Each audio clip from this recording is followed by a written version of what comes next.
Hello everyone, welcome back to my channel. So I hope कि आप सभी लोग बहुत अच्छे होंगे और आप अपने एग्ज़ाम की प्रिपरेशन भी बहुत अच्छे से कर रहे होंगे। सो आज की जो हमारी न्यू वीडियो है, इस वीडियो में हम लोग बात करेंगे बीएससी 6 सेमेस्टर के यूनिट 4 के बारे में, बॉटनी से, that is biodiversity and it's conservation. ये वन शॉट वीडियो है, मतलब कि एक ही वीडियो में पूरी यूनिट ख़त्म।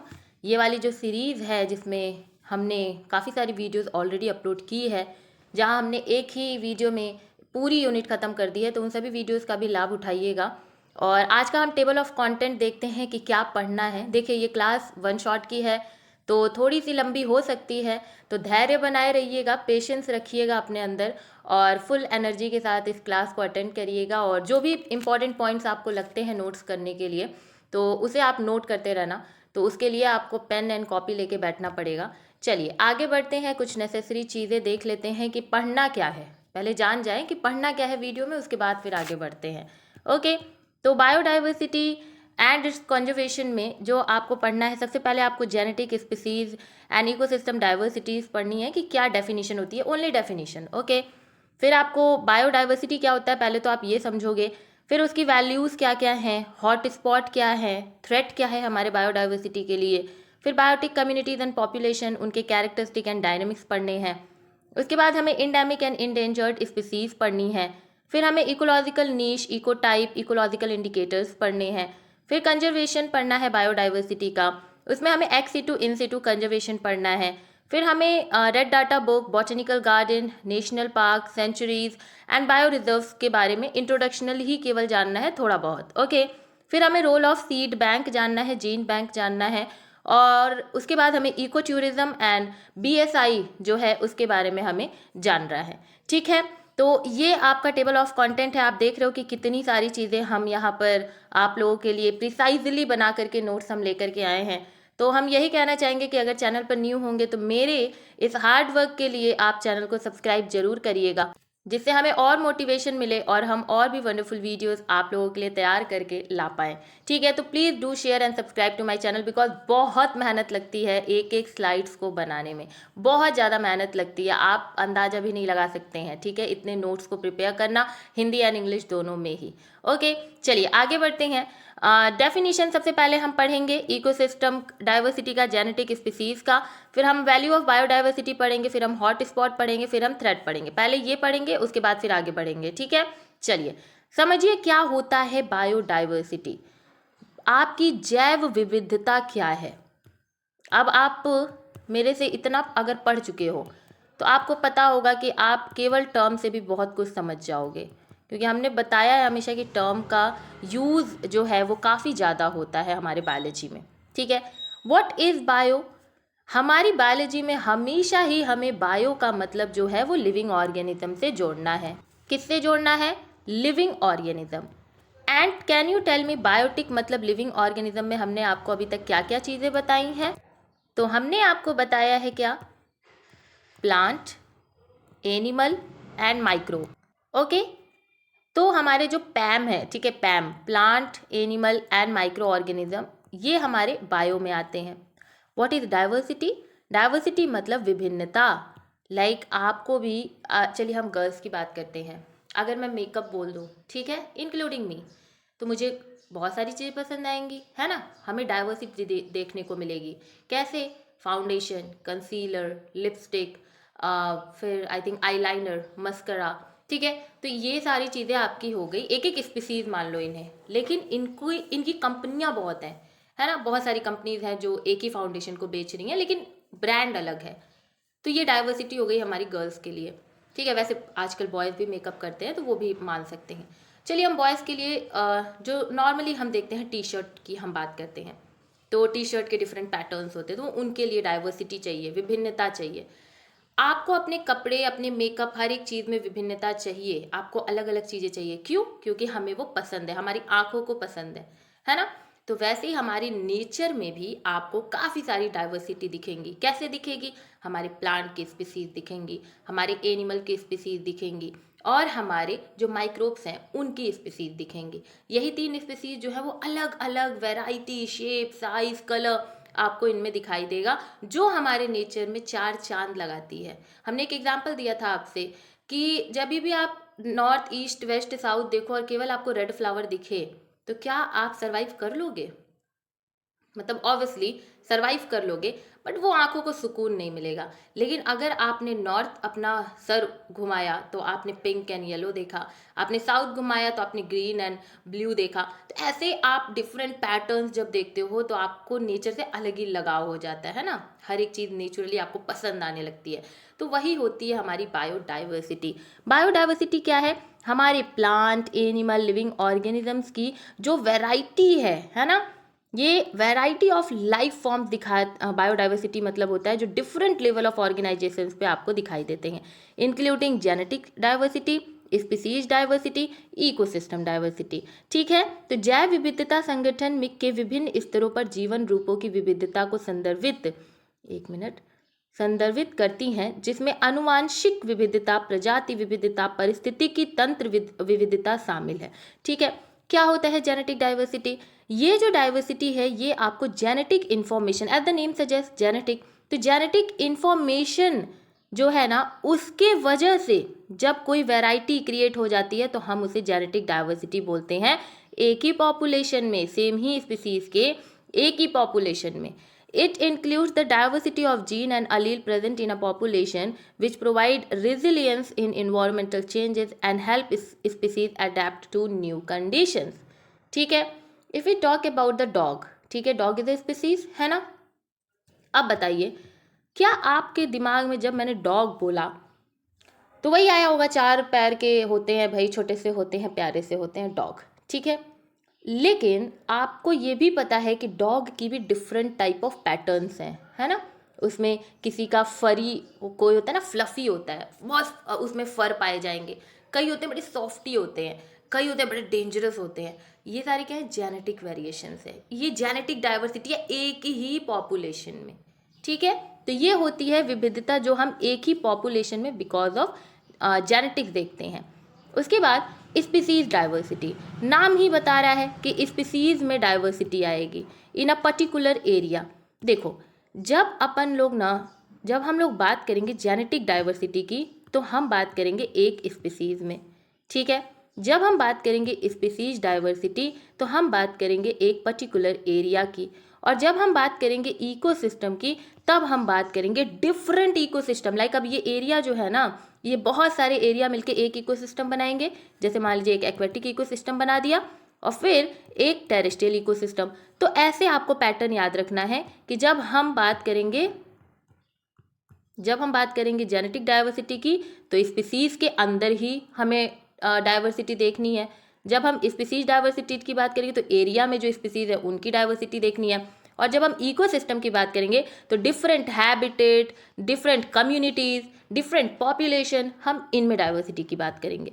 ठीक है, चलिए, स्पीसीज डाइवर्सिटी एरिया के अंदर आप एक इकोसिस्टम या एरिया में आप देखते हो कि आपका जो डाइवर्सिटी है आप उससे स्पीसीज डाइवर्सिटी बोल रहे हो। ओके, अब इसमें आपको डिफरेंट टाइप की स्पीसीज दिखाई देती हैं, ठीक है, नंबर में, और इनके रिलेटिव एबंडेंस होते हैं, डिफरेंट इनके डिस्ट्रीब्यूशन पैटर्न्स होते हैं।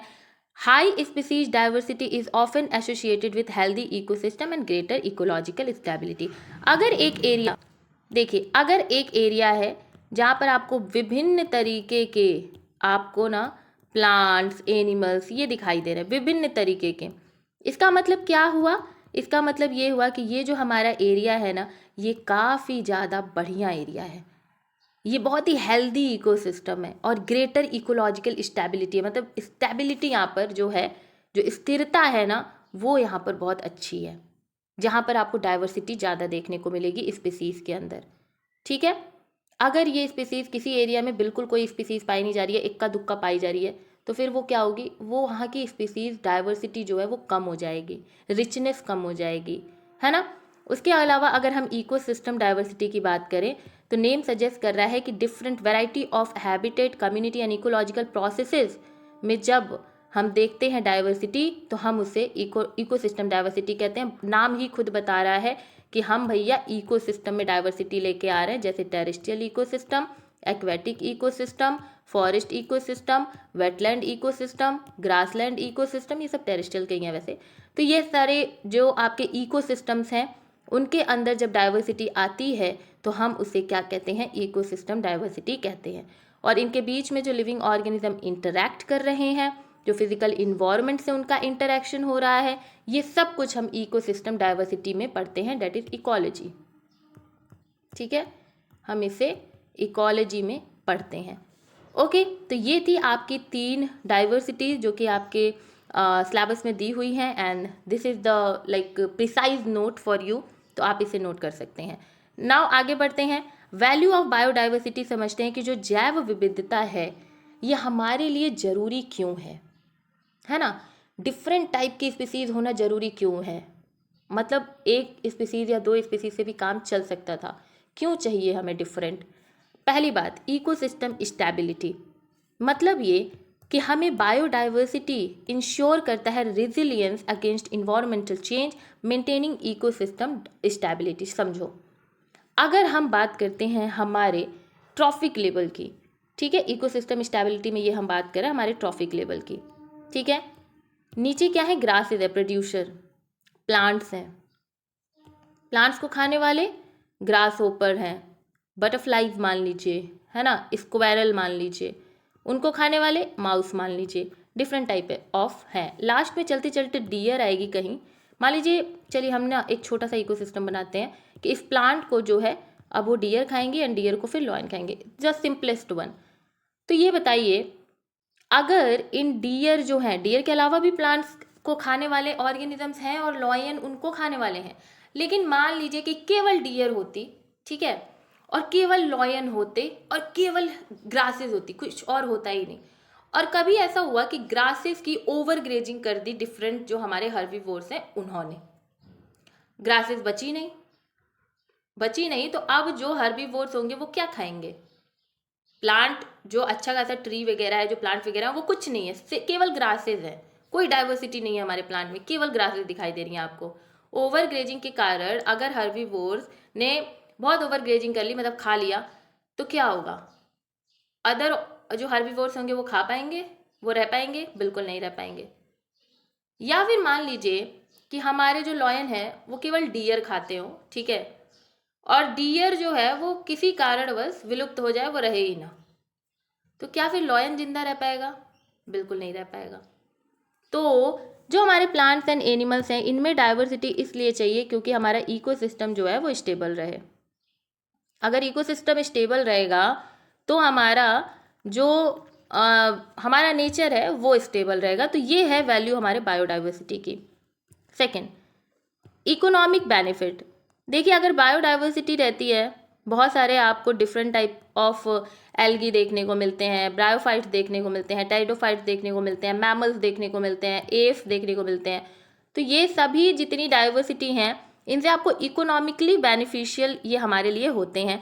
द फर्स्ट वन, कि जहाँ जिस देश में आपको ज़्यादा से ज़्यादा डाइवर्सिटी दिखेगी वहाँ टूरिज्म ज़्यादा होगा, लोग देखने जाएंगे, पैसा मिलेगा, इकोनॉमिक ये हो गया।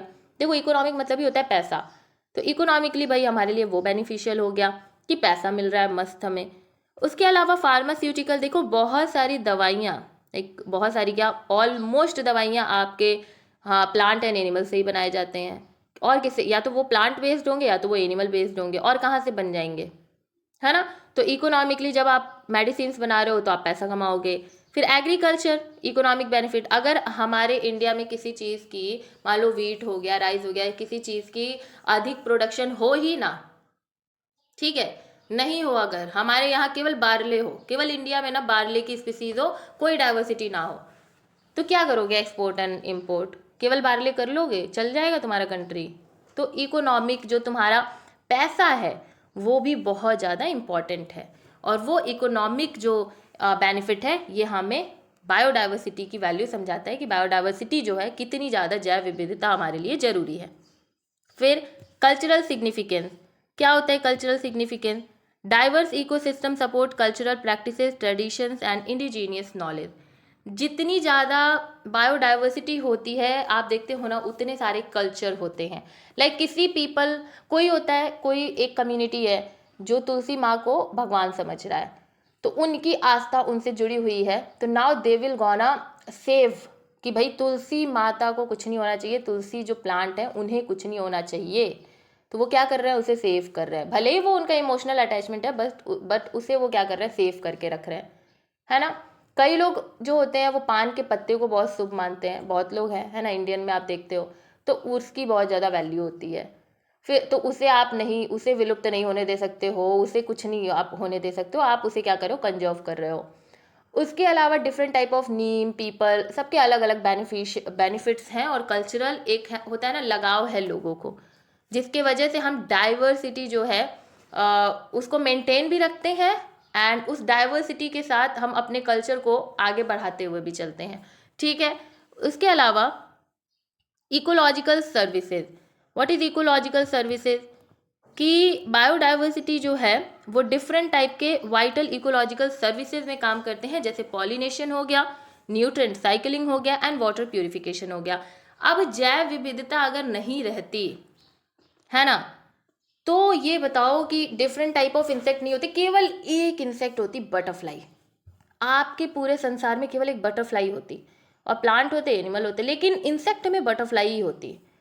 तो बटरफ्लाई कितना पॉलिनेशन कर लेगी, बताओ, कितना पॉलिनेशन कर लेगी, और कितने प्लांट जो हैं फिर से वो रिप्रोड्यूस करके वो अपना दोबारा से प्लांटिंग जो है वो स्टार्ट हो जाएगी, रूट एपिकल ये सब बनने लगेगा, है ना, शूट एपिकल। कैसे होगा अगर एक ही बटरफ्लाई होती है, मतलब एक स्पीसीज बटरफ्लाई की होती है, बिल्कुल नहीं हो पाएगा। अरे कभी मान लो कि उस स्पीसीज को सोने का मन कर दिया, वो सो रही है मस्त अपना, तो फिर दूसरा कोई आ जाए ना करने के लिए, कोई है ही नहीं। इसीलिए डाइवर्सिटी बहुत ज़रूरी है। पॉलिनेशन के तौर पे अगर हम देखें, डिफरेंट टाइप ऑफ इंसेक्ट होते हैं, कोई सो रहा है, कोई चिल कर रहा है, कुछ भी कर रहा है, एक इंसान तो अपना लगा पड़ा है काम करने में। अगर बटरफ्लाई सो रही है तो हनी भी आ जाएंगी, है ना। तो ये सारी डाइवर्सिटी होनी चाहिए, जिससे कि हमारे प्लांट जो हैं वो भी अच्छे से ग्रो करें। न्यूट्रिएंट साइकिलिंग आपने पढ़ा होगा, बहुत सारे राइजोबियम हो गया, राइजोबैक्टर हो गया, है ना, डिफरेंट टाइप ऑफ बैक्टीरियाज है। अगर एक बेचारा सो रहा हो तो दूसरा काम कर ले। तो ये सारे इकोलॉजिकल सर्विसेज जो हैं वो भी डाइवर्सिटी से मिलते हैं, है ना। उसके बाद जेनेटिक डाइवर्सिटी, क्या वैल्यू है जेनेटिक डाइवर्सिटी की, कि डिफरेंट, देखो हमेशा आपका क्लाइमेट एक तरीके से तो रहेगा नहीं। अभी आप जान रहे हो कि 2023 was the hottest year recorded है। अभी 2024 भी आपका लग रहा है कि जाएगा ही जाएगा, उससे भी ज़्यादा ही जाने वाला है। तो अगर जेनेटिक डाइवर्सिटी रहती है तो जो हमारी स्पीसीज होती हैं वो किसी भी इन्वायरमेंटल कंडीशन, भले वो हॉट हो, कोल्ड हो, कुछ भी हो, तो इस जेनेटिक डाइवर्सिटी की वजह से वो उसे क्या कर लेती हैं, टॉलरेट कर लेती हैं, बहुत ही अच्छे से हैंडल कर लेती हैं, ठीक है।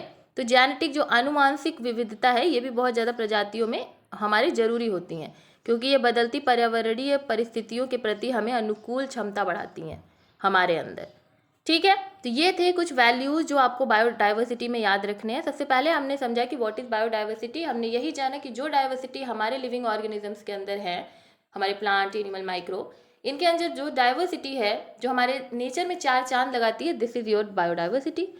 फिर हमने पढ़ा क्या क्या वैल्यूज़ हैं, तो आपने काफ़ी सारे इकोलॉजिकल, इकोनॉमिकल, कल्चरल, है ना, आपने डिफरेंट टाइप ऑफ वैल्यूज़ पढ़े। अब हम पढ़ेंगे हॉट स्पॉट ऑफ बायोडाइवर्सिटी।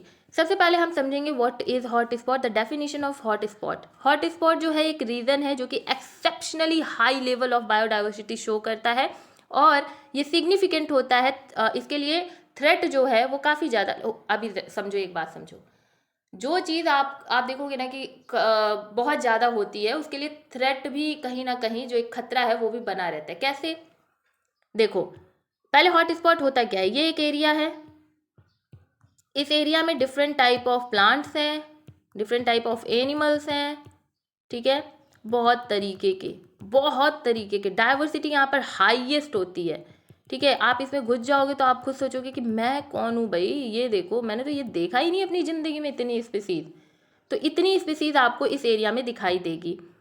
तो ये एक्सेप्शनली मैं बोल रही हूँ, डैट मीन्स बहुत ज़्यादा, ठीक है। हाई लेवल ऑफ यहाँ पर आपको स्पीसीज में डाइवर्सिटी दिखाई देती है, और ये जो स्पीसीज की रिचनेस है, जो यहाँ पर काफ़ी सारी स्पीसीज पाई जा रही हैं, इनके लिए कहीं ना कहीं सिग्निफिकेंट खतरा भी होता है, इस इकोसिस्टम के लिए खतरा भी होता है। इसीलिए हम इसे क्या करते हैं, हम इस एरिया को हम क्या कर देते हैं, घेर के रख देते हैं कि भाई इसके अंदर कोई नहीं जाना चाहिए। यहाँ की डाइवर्सिटी को अगर किसी ने हार्म किया तो फिर तो भाई तुम्हारे लिए खतरा है।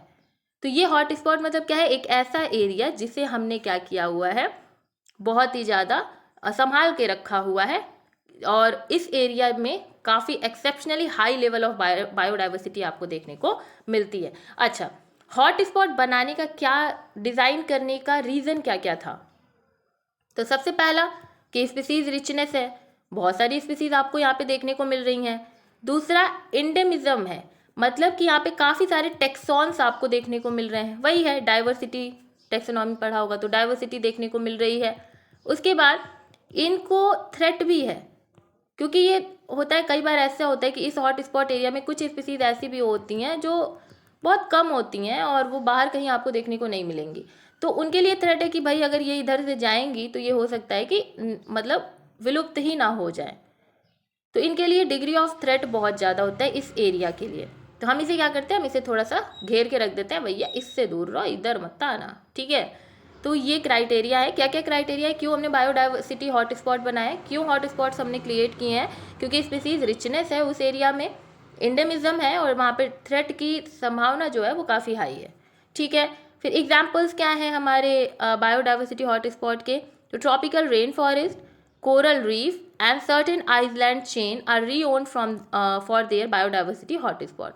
तो हमारे जो ट्रॉपिकल रेन फॉरेस्ट हो गए, कोरल रीफ हो गए, कुछ आइलैंड्स हो गए, तो जो हमारे आइलैंड हैं और रेन फॉरेस्ट है, कोरल रीफ है, इन्हें हमने क्या किया है, एक हॉट स्पॉट बना के रखा है जहाँ पर आपको हाईएस्ट लेवल ऑफ डाइवर्सिटी देखने को मिलेगी। देखो आपको याद रखना, H for hot spot, H for highest diversity, ठीक है। तो यहाँ पर ये चीज़ याद रखना, कभी नहीं भूलोगे। कभी भी कोई बोले हॉट स्पॉट क्या होता है, तो बस याद रखना कि यहाँ पर जो स्पीसीज हैं उनकी जो रिचनेस है वो हाईएस्ट होती है।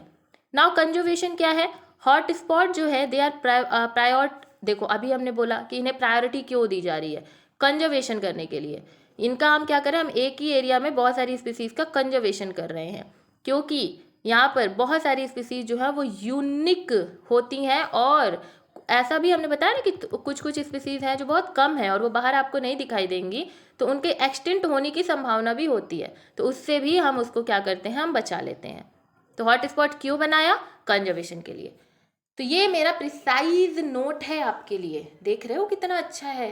पहले हमने क्या समझा, हॉट स्पॉट क्या होता है, हॉट स्पॉट ऐसे एरियाज हैं जहाँ पर डाइवर्सिटी बहुत ज़्यादा होती है और इनको थ्रेट होता है, ठीक है। किस चीज़ का थ्रेट होता है, कि कहीं ये एक्सटिंक्ट ना हो जाए या कोई नुकसान ना पहुंच जाए। सेकंड, क्यों डिज़ाइन किया हमने, क्या ज़रूरत पड़ी हमें हॉट स्पॉट बनाने की, क्योंकि एक एरिया में बहुत ज़्यादा स्पीसीज रिचनेस है, उसमें टैक्सॉन डिफरेंट टाइप के हैं और थ्रेट भी है, तो बेचारे उस एरिया को घेर दो कि उसे कोई खतरा ना हो। फिर हमने क्या पढ़ा, हमने एग्जाम्पल पढ़ लिया, अच्छा ऐसे ऐसे कौन से एरिया है, ट्रॉपिकल रेन फॉरेस्ट एरिया है ना। फिर हमने कंजर्वेशन पढ़ा कि जो बायोडाइवर्सिटी है, हमने ये तो पढ़ लिया कि कौन कौन से बेसिस पे हमने डिज़ाइन किया है, लेकिन क्यों कर रहे हैं, क्यों क्यों बनाना है हॉट स्पॉट। तो हमने इसलिए बनाना है क्योंकि हमें कंजर्व करना है उन स्पीसीज़ को, ठीक है। उस एरिया की जो स्पीसीज डाइवर्सिटी है, स्पीसीज रिचनेस है, उसे हमें बचा के रखना है। तो this is your hot spot, okay. Now क्या क्या बायोडाइवर्सिटी को खतरे हैं, जैव विविधता में क्या क्या खतरे हैं, किन किन चीज़ों से खतरा है, आपको ये बताना है। पहला खतरा, हैबिटेट लॉस, डिफॉरेस्टेशन हो गया, अर्बनाइजेशन हो गया, एग्रीकल्चरल का एक्सपेंशन हो गया। ये डिफरेंट टाइप ऑफ एरियाज़ को फ्रेगमेंट्स में बदल देते हैं, जिसके वजह से जो स्पीसीज़ होती हैं वो अलग अलग हो जाती हैं, बिखर जाती हैं, और कई मर जाती हैं, कई विलुप्त हो जाती हैं। कौन कौन से कारण बताए हमने? पहला आपने पढ़ा कि थ्रेट क्या है बायोडाइवर्सिटी के लिए, हैबिटेट लॉस, मतलब कि जो आवास है उसकी हानि हो जाना, उसे नुकसान पहुंच जाना। अब मान लो आप अपने घर में रह रहे हो और आपके हैबिटेट, आप अपने घर को, जो आपका घर है वो आपके लिए मंदिर है, वो आपके लिए सब कुछ है, और उसे ही आकर के कोई हटा दे, तो आप कहाँ जाओगे? कितना आप सोच सकते हो इसे दुख, ये जो दुख है जो आप, मैंने बोला ये लाइन बोला, वो कई लोगों के लिए या खुद मेरे लिए भी अंदर से वो शोल जो होती है उसको पूरी तरीके से शेक करने वाला है ये, कि यार कैसे रहूँगी मैं, अगर मेरा घर नहीं रहा तो मैं कैसे रहूँगी। तो ये अगर इमोशनल थॉट आपको आ रहा है उन एनिमल्स से जोड़ करके कि जहाँ उनकी फॉरेस्ट है, जहाँ वो रह रहे हैं, आप उन पेड़ों को काट रहे हो, डिफॉरेस्टेशन कर रहे हो, आप अर्बनाइजेशन मतलब कि अपने hotels, residence, different type of like होता है ना, होटल तो बोल दिया, रेस्टोरेंट्स वगैरह हो गए, ये सब बनाने के लिए आप अर्बनाइजेशन कर रहे हो, मॉडर्न आप नेम दे रहे हो कि मैं डेवलपमेंट कर रहा हूँ। अरे डेवलपमेंट तो अपने लिए हो रहा है ना, व्हाट अबाउट दोज स्पीसीज जिनका वो घर है ना। तो जब आप पेड़ की कटाई करते हो मतलब डिफॉरेस्टेशन, जब आप बेवजह, मैं तो अर्बनाइजेशन को इसी तरीके से डिफाइन करती हूँ कि भाई जब आप डेवलपमेंटल के बिहाइंड छुप करके आप डिस्ट्रॉय कर रहे हो अदर एनिमल्स के हैबिटेट को, तो वो आपके लिए अर्बनाइजेशन कहलाता है। और जो एग्रीकल्चरल प्रैक्टिसेस हैं, जैसे कि काफ़ी बार हम एग्रीकल्चरल प्रैक्टिसेस इतना एक्सटेंसिव लेवल पे करने लगते हैं ना कि हम उसमें different type of pesticide, different types of herbicide, different type of fertilisers डाल देते हैं, जिसके वजह से वो प्लांट बेस्ड सामान जो हम खा रहे हैं हमारे लिए तो खराब ही है।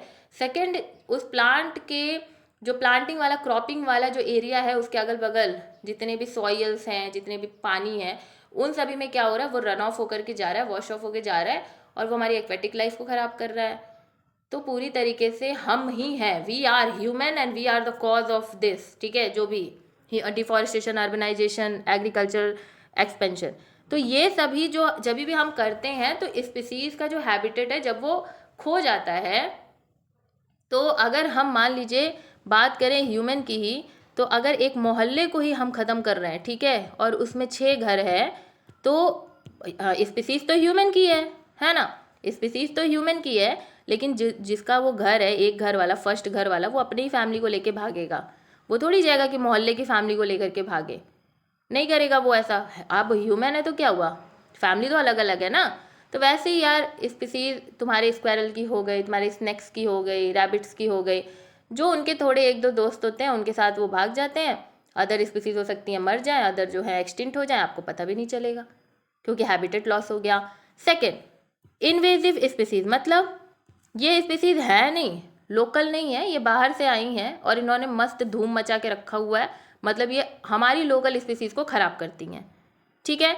नॉन नेटिव स्पीसीज या फॉरेन स्पीसीज आप कह सकते हो, इन्हें इकोसिस्टम में इंट्रोड्यूस किया जाता है, जो कि हमारे नेटिव स्पीसीज को क्या करते हैं, बहुत ही ज़्यादा क्षति पहुंचाते हैं, और ये पूरी तरीके से बायोडाइवर्सिटी को लॉस कर देते हैं। मतलब एक मान लो हम तुम्हें बताएं, एक एरिया है, ठीक है, समझो ये एरिया है, इस एरिया में बहुत सारे स्पीसीज रह रहे हैं, लाइक बहुत सारे। मैंने क्या किया, मैंने इस एरिया का पूरी तरीके से जो ना ट्रीज़ वगैरह हैं वो सब काट दिया, ठीक है, बहुत सारे ये मैंने यहाँ पे ट्रीज़ वगैरह हैं उनकी मैंने क्या कर दी, कटाई कर दी। अब क्या हुआ, कटाई कर दी, अब कुछ स्पीसीज जो हैं वो यहाँ से भाग के जाएंगे, ठीक है, कुछ भाग के जाएंगे, इधर उधर फैल जाएंगे, कुछ जो होंगे वो हो सकता है कि बिछड़ने, अपने साथी के बिछड़ने की वजह से उस गम में मर जाएं। कुछ स्पीसीज जो है, देखो इमोशंस हमारे में होते हैं ना, इमोशंस हमारे प्लांट, हमारे अदर एनिमल्स में भी होते हैं। ये मत समझना कि तुम ह्यूमन है तो तुम ही में इमोशन है, ऐसा कुछ नहीं है, ठीक है, हमारे प्लांट्स में भी होते हैं और एनिमल्स में भी होते हैं। तो कुछ तो जुदा होने के ही उसमें बेचारे वो गम की वजह से चले जाएं, कुछ जो हैं वो डिफरेंट टाइप ऑफ जगह पर जाए, तो इस जगह की स्पीसीज रिचनेस को मैंने क्या किया, मैंने पूरी तरीके से ख़राब कर दिया। इस एरिया का जो स्पीसीज रिचनेस था मैंने ख़राब कर दिया हैबिटेट लॉस करा के।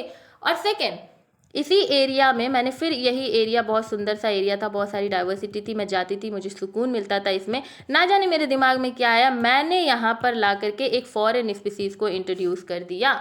ये मैंने एक एक्वेटिक, ठीक है, अभी थोड़ा सा सिनेरियो चेंज करो, ये एक एक्वेटिक इकोसिस्टम था, मेरा बड़ा प्यारा इकोसिस्टम था, मैंने खुद बनाया था, ठीक है, बहुत प्यारे प्यारे इसमें बायोडाइवर्सिटी इसमें आपको दिखाई दे रही थी, मतलब डाइवर्सिटी आपको दिखाई दे रही थी, ठीक है। अब मैंने क्या किया, एक फॉरेन, मुझे पता नहीं क्या हुआ कि मैंने एक फॉरेन जो स्पीसीज़ है उसको लाके इस एक्वेटिक इकोसिस्टम में इंट्रोड्यूस करा दिया। अब मैं क्या देख रही हूँ कि ये जो नॉन नेटिव वाला था, मतलब जो यहाँ का नहीं, मैं बाहर से जो लेके आई थी, वो भाई इस एक्वेटिक इकोसिस्टम में पूरा फैले जा रहा है, फैले जा रहा है। और मेरे अदर जो एक्वेटिक, मैंने इतने सुंदर सुंदर प्लांट, इतने सुंदर सुंदर एनिमल्स जो मैंने एक्वेटिक सिस्टम में कंजर्व करके रखे हुए हैं, वो उनको जीने ही नहीं दे रहा है। उसने पूरा सरफेस जो है उसे कवर कर लिया, और कवर करने के बाद ना सनलाइट नीचे जाने दे रहा है, जिससे मेरे जो एकदम नीचे स्पीसीज रहती हैं मेरी एक्वेटिक, वो भी नहीं जिंदा रह पा रही हैं। और उन्हें भी न्यूट्रिएंट्स नहीं मिल पा रहा है। ये पूरा सरफेस पे इस तरीके से उसने छाप लिया है पूरा कि वो ऑक्सीजन भी, डिजॉल्व ऑक्सीजन भी जो हमारे एक्वेटिक में है, जो हमारे वाटर में है, उससे भी वो पूरा ले रही हैं, सनलाइट नहीं पहुंचने दे रही हैं। तो मेरे नीचे वाले जो हैं फिशेज़ हैं, जो मेरी डिफरेंट टाइप ऑफ प्लांट्स हैं, जो मौसम, कहाँ जाएंगी वो कहाँ जाएंगी? तो मुझसे क्या हुई, गलती हुई और मैंने इस एरिया का पूरा जो बायोडाइवर्सिटी है वो ख़राब कर दिया। कैसे कर दिया? एक इनवेजिव स्पीसीज़ को लाके, एक फॉरेन स्पीसीज़ को ला करके। क्या आपको जो मैंने एग्जाम्पल अभी बताया है वो आपको याद आ रहा है क्या? किसी एक स्पीसीज़ का नाम आपको याद आ रहा है कि ऐसा कहाँ हुआ था? कैन यू टेल मी कि ये किस प्लांट ने आ करके किया था? आपको हायासिंथ याद है? Do you know the name hyacinth? This is one of the best examples, ठीक है। हायासिंथ, अभी पूछोगे दीदी ये हायासिंथ क्या होता है?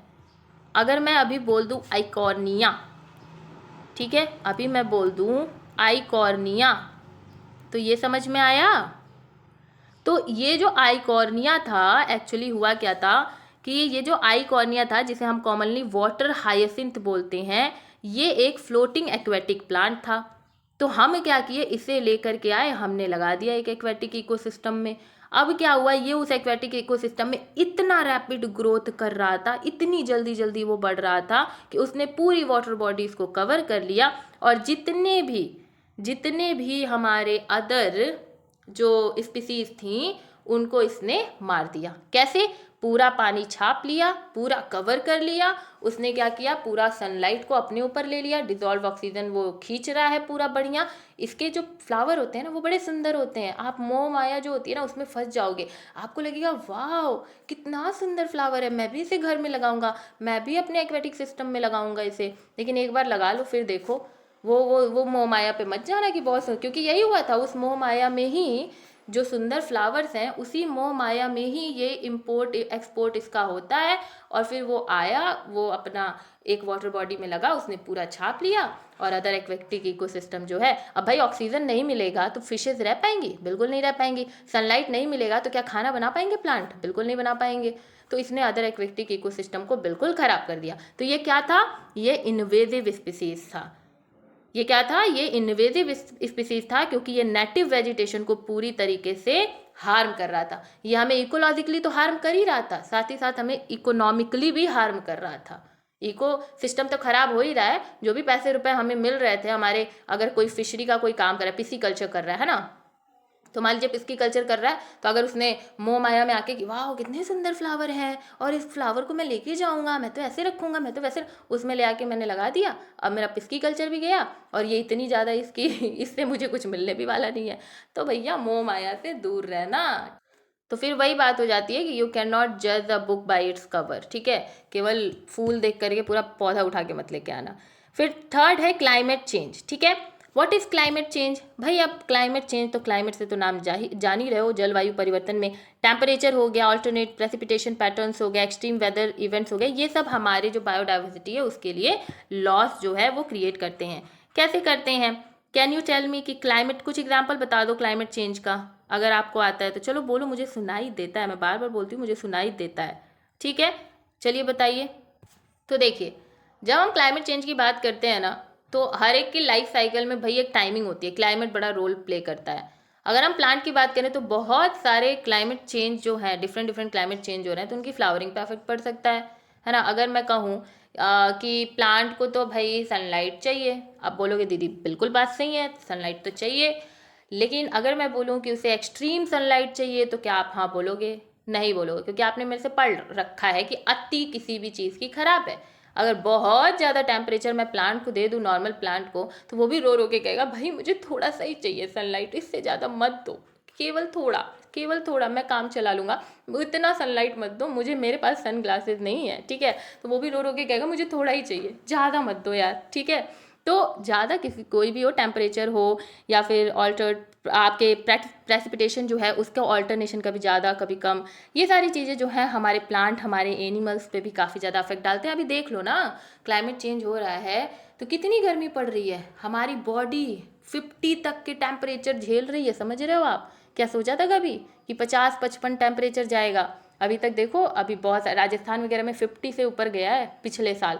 इस साल देखो क्या होने वाला है। तो ये क्या हो रहा है, क्लाइमेट चेंज की वजह से हमारी जो पूरी लाइफ है उसको एक डिस्ट्रक्शन यहाँ पर कॉज हो रहा है। फिर पॉल्यूशन देखिए, अब ऑब्वियसली पॉल्यूशन तो भाई मेजर चीज़ है। कॉन्टामिनेशन, जो गंदगी हमारे वायु में होती है, पानी में होते हैं, जो मृदा मतलब सॉयल में होते हैं, वो सब हमारे जो बायोडाइवर्सिटी है उनको देखो पूरी तरीके से ख़राब कर रहे हैं। जैसे वन ऑफ द एग्जांपल अभी जो बताया, पेस्टिसाइड, हर्बिसाइड, अगर वाटर में चला जाए वाटर का पूरा डाइवर्सिटी खत्म। अगर केमिकल है तो वो कोई भी खाएगा, वो आपकी फिशेस खाएंगी तो भी, शी हॉर्स खाएगा तो भी, डिफरेंट टाइप के एक्वेटिक इकोसिस्टम खाएं तो भी वो खत्म हो जाएगा पूरी तरीके से, है ना। तो ये क्यों हुआ, ये हमारे वजह से हुआ, पेस्टिसाइड हमने डाल दिया तो वाटर का कॉन्टिमिनेशन हो गया। क्या हुआ, वाटर पोल्यूशन हो गया। एयर पोल्यूशन की बात कर लेते हैं। डिफरेंट टाइप ऑफ इंडस्ट्रीज जो हैं वो इतने सारे आपके हार्मफुल जो पॉल्यूटेंट्स हैं, जो गैसेज हैं, उसे रिलीज कर रही हैं। हमें दिल्ली का एग्जांपल दे दें दिल्ली का एग्जांपल कि वहाँ पर लंग डिसीजेज हो रही हैं, रेस्पिरेटरी डिसऑर्डर्स हो रहे हैं। क्यों, because of the pollution, the air pollution, है ना। फिर अगर हम सॉयल के पोल्यूशन की बात करें तो फिर वही, अगर आप सॉयल में पोल्यूशन होता है तो डिफरेंट टाइप ऑफ जो फर्स्ट ऑफ ऑल तो आपके प्लांट्स ग्रो नहीं करेंगे, उनकी ग्रोथ एंड डेवलपमेंट अच्छी नहीं होगी, और फ्रूटिंग या फ्लावरिंग जो होगी, जो हम कंज्यूम करने वाले हैं, तो वो हमारे लिए भी खतरनाक है। जो एनिमल्स कंज्यूम कर रहे हैं, जो हर्बीवोर्स हैं जो कंज्यूम कर रहे हैं, उनके लिए भी खतरनाक है। तो बायोडाइवर्सिटी में पोल्यूशन भी जो है वो एक थ्रेट है। ओके, फिर बात करते हैं ओवर एक्सप्लॉयटेशन की। मतलब कि किसी भी चीज़ की ओवर कर देना, वही अति वाली बात है गई। मैंने क्या बोला, हमेशा अति किसी भी चीज़ की हानिकारक है, ठीक है। तो बहुत सारे अनसस्टेनेबल हार्वेस्टिंग होते हैं, जैसे कि हम ओवर फिशिंग कर देते हैं, पोचिंग कर देते हैं, हम डैपलेट्स कर देते हैं, ठीक है। तो ये जब ओवर चीज़ें करोगे तो फिर वो हानिकारक तो होंगी, है ना। पोचिंग क्या होता है, इलीगल हंटिंग होती है। आप समझ रहे हो व्हाट इज पोचिंग, फिशरिंग। आपने ये तो ओवर फिशिंग तो समझ गए होगे ना, कि बहुत ज़्यादा मछली मारना। उसके अलावा अगर हम पोचिंग की बात करें तो पोचिंग क्या है, ये इलीगल हंटिंग, कैप्चरिंग और हार्वेस्टिंग करना हमारे वाइल्ड एनिमल्स का या वाइल्ड प्लांट्स का अपने प्रॉफिट के लिए। समझ रहे हो, पोचिंग क्या होता है, जब हम अपना प्रॉफिट देखते हैं और हम वाइल्ड एनिमल्स एंड प्लांट्स को हंट करते हैं, मारते हैं, उन्हें पकड़ते हैं, उनकी हार्वेस्टिंग करते हैं, तो हम उसे कहते हैं पोचिंग, ठीक है। तो ये सारा जो है पोचिंग वगैरह हो गया, इलीगल जितने भी आपके हो गए, ओवर फिशिंग हो गया, डैपलेट आपकी पॉपुलेशन हो गया, इकोसिस्टम को डिस्टर्ब करना हो गया, ये सब हमारे बायोडाइवर्सिटी के साथ छेड़खानी है, ये भी थ्रेट है। फिर डिसीजेज, ऑब्वियस सी बात है, डिसीज़ अगर आ गई तो एक स्पीसीज से दूसरे स्पीसीज में फैलती जाती है और फिर वो डिक्लाइन आपको दिखाई देता है बायोडाइवर्सिटी में। कोई भी स्पीसीज मान लीजिए, है ना, तो वो चीज़ आपको याद रखना है, ठीक है। डिसीज़ भी वन ऑफ द एग्जाम्पल है। Now we are done with the first slide जो हमने ऊपर अभी पढ़ा। नाउ अब हम सेकेंड आपका स्लाइड नंबर पढ़ेंगे, जहाँ पे टेबल ऑफ कंटेंट है कि biotic communities, population, their characteristic and dynamic, endemic and endangered species of plant in India, ecological niche, ecotype and ecological indicators। ये हमारा सेकेंड स्लाइड है जिसको हम अब पढ़ने वाले हैं। देखिए, बायोटिक कम्युनिटीज़ क्या होती हैं और पॉपुलेशन क्या होता है। Biotic communities group of species होती हैं जो कि एक हैबिटेट में एक दूसरे के साथ इंटरैक्ट कर रही होती हैं। उनके बीच में काफ़ी सारा आपको इंटर रिलेशनशिप दिखाई देगा, ठीक है। अब ये जो कम्युनिटीज़ में जो स्पीसीज़ हैं वो एक दूसरे में काफ़ी सारे लाइक कॉमेंसलिज्म, म्यूचुअलिज्म, प्रेडेशन, बहुत सारे टाइप के रिलेशनशिप आपको वो शो कर सकते हैं। व्हाट इज़ पॉपुलेशन, ग्रुप होता है ऑर्गेनिजम्स का जो कि सेम ही स्पीसीज़ का है और सेम ही एरिया में वो रह रहे हैं, and they are capable of interbreeding, वो इंटरब्रीड कर सकते हैं। केवल इनमें किस चीज़ की डिफरेंसेस होती हैं, साइज़ की, डेंसिटी की, डिस्ट्रीब्यूशन की, एज, स्ट्रक्चर की। समझ में आया। देखिए, बायोटिक कम्युनिटी क्या है, डिफरेंट टाइप की स्पीसीज है, ठीक है। ब्लैक, रेड, ग्रीन, ठीक है, ब्लू, ये हो गए हमारे biotic community. What is population, the black वाला इज योर डॉग का पॉपुलेशन, ठीक है। द रेड वाला इज योर स्नेक का पॉपुलेशन, द ग्रीन वाला इज योर प्लांट का पॉपुलेशन, एंड द ब्लू वाला is your what is your favourite like animal. अच्छा, आज कमेंट में मुझे ज़रूर से ज़रूर बता के जाना कि आपका फेवरेट एनिमल्स मतलब एनिमल है वो कौन सा है, ठीक है। लाइक मेरा तो डॉग है, ठीक है, तो मुझे तो डॉग लाइक अटमोस्ट होता है ना, मेरा मोस्ट वाला फेवरेट है वो, ठीक है। तो मेरा तो फेवरेट एनिमल डॉग है। Now tell me what is your favourite animal, ठीक है। तो ये जो भी आपका फेवरेट एनिमल है वो है। तो यहाँ पर मैं आपको ये बताना चाह रही हूँ कि इस एरिया में डिफरेंट टाइप ऑफ स्पीसीज हैं, उन्हें हम बायोटिक कम्युनिटी कह रहे हैं। और डिफरेंट टाइप ऑफ स्पीसीज में से जो एक रिस्पेक्टिव स्पीसीज हैं, जैसे डॉग की स्पीसीज, प्लांट की, स्नेक की, डॉग की, तो ये सारे जो स्पीसीज हैं उन्हें हम क्या बोलते हैं, पॉपुलेशन बोलते हैं। जैसे डॉग के 100 डॉग हो गए, ठीक है, एक एरिया में 100 डॉग हैं, ठीक है, तो हम कहेंगे कि इस फला एरिया में पॉपुलेशन डॉग्स की 100 है, ठीक है। चलिए आगे बढ़ें। तो ये आपको बायोटिक कम्युनिटी एंड पॉपुलेशन समझ में आया। अब हम कैरेक्टरिस्टिक की बात करते हैं, डायनेमिक्स की बात करते हैं। जो हमारे बायोटिक कम्युनिटीज़ हैं इनमें आप स्पीसीज डाइवर्सिटी देखते हो, बहुत सारी आपको obviously different type of species हैं तो आपको डिफरेंट टाइप ऑफ डाइवर्सिटी देखने को मिल जाएगी। कुत्ता भौंकेगा, बिल्ली म्याऊं करेगी, चिड़िया चींची करेगी, तो ये सारी डाइवर्सिटी है। उसके बाद ट्रॉफिक स्ट्रक्चर डिफरेंट टाइप के होंगे। मान लीजिए लॉयन, उसी कम्युनिटी में लॉयन है तो वो हाईएस्ट एकदम क्वार्टिनरी वाले पे बैठा रहेगा। जो प्लांट है वो ट्रॉफिक लेवल के प्रोड्यूसर्स पे आ जाएंगे। तो ऐसे ट्रॉफिक लेवल्स में भी डिफरेंस होगा। स्पीसीज के इंटरेक्शन लाइक प्रीडेशन, हमारा उसी एरिया में अगर हिरन और लॉयन है तो उनके बीच में कौन सा रिलेशन होगा, प्रीडेशन का होगा। वो हंट कर रहा होगा, ये भाग रही होगी, है ना। फिर उसी में मान लीजिए कि छोटे मोटे लाइकेन भी प्यारे से दिख रहे हो हमें, तो वो कैसा सिम्बियोसिस रिलेशनशिप करेंगे, हमारे फंजाई एंड एल्गी वाला। तो ये सारे रिलेशनशिप भी आपको उसमें देखने को मिलेंगे, कंपटीशन वगैरह भी देखने को मिलेगा। तो ये हमारी कैरेक्टरिस्टिक है बायोटिक कम्युनिटी और पॉपुलेशन की। डायनेमिक्स की बात करें तो पॉपुलेशन जो कि एक ही बायोटिक कम्युनिटी में रहती हैं वो बहुत सारे चेंजेस, जैसे जैसे टाइम बीतता है उनमें बदलाव आते जाता है, क्योंकि उस पॉपुलेशन में काफ़ी बार ऐसा होता है कि उस पॉपुलेशन में से कुछ जो है वो मर जाते हैं, मतलब वो मोर्टेलिटी आप देखते हो, और कुछ जो होते हैं वो पैदा होते हैं, तो जिसे आप नेटेलिटी देखते हो। कुछ जो होते हैं इसी पॉपुलेशन में बाहर से माइग्रेट होकर के आ रहे हो तो आप उसे इमिग्रेशन कहोगे, और कुछ जो है वो यहाँ से फिर दूसरी जगह जा रहे हो तो आप उसे एमिग्रेशन कहोगे। तो ये डायनामिक्स में आप पढ़ते हो, समझ रहे हो आप। तो ये हमारी पॉपुलेशन की क्या थे, डायनामिक्स थे। ओके, इसके बाद हम समझें इंडेमिक एंड इंडेंजर्ड स्पीसीज क्या होती हैं। देखिए, इंडेमिक स्पीसीज ऐसी स्पीसीज होती हैं जो कि एक्सक्लूसिवली आपको पर्टिकुलर जियोग्राफिक एरिया में मिलेंगी, ठीक है, जैसे कि वेस्टर्न घाट और द ईस्टर्न हिमालयाज। यहाँ अभी देखो वेस्टर्न घाट जो है वहाँ पर जो स्पीसीज मिलेगी वो आपको, आप नाम ही जैसे बोलोगे ना तो आपको पता चल जाएगा कि अच्छा ये स्पीसीज तो हमारे वेस्टर्न घाट पे मिलती है। तो आप उस जियोग्राफिक एरिया की वजह से उस स्पीसीज को पहचान रहे हो, ठीक है।